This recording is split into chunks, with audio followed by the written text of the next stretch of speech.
kuinka hän rakastaa luotujansa. Se on sitä Jumalan armon evankeliumia. Ja Raamattuhan sanoo, että sillä niin on Jumala maailmaa rakastanut, että hän antoi ainokaisen poikansa, ettei yksikään, joka hänen uskoon hukkuisi, vaan hänellä olisi iankaikkinen elämä. Herra Jeesus tuli sitä varten, että hän löytäisi sen, joka kadonnut on. Ja Raamattu sanoo, ettei yksikään hukkuisi. Tarkoittaa sitä, että Jumala haluaa pelastaa. Mistä Jumala haluaa pelastaa? Herra Jeesus puhui, että iankaikkisesta kadotuksesta, koska synnin palkka on kuolema, iankaikkinen kuolema lopulta. Ja Jumala sanoo sanassaan, ja Jumala rakastaa ihmistä niin paljon, että hän ei halua, että synti tuhoaa sinut tässä ajassa, eikä iankaikkisesti. Ja sen tähden Herra Jeesus kuoli sinun edestäsi.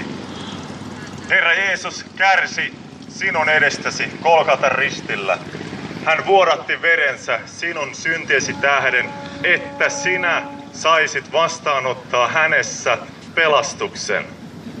Tämä on todella Jumalan rakkauden hyvyyttä ja rakastavaa hyvyyttä, syvällistä Jumalan armoa, kun Jumala haluaa sinut pelastaa. Ja Raamattu kertoo ja sanoo, että kuinka synti tuo ihmisen elämään tuomion ja syyllisyyden. Moni ihminen kulkee tässä maailmassa väärien tekojen syyllisyyden vankilassa ja vankeudessa. Teot syyttävät ja kulkevat mukana.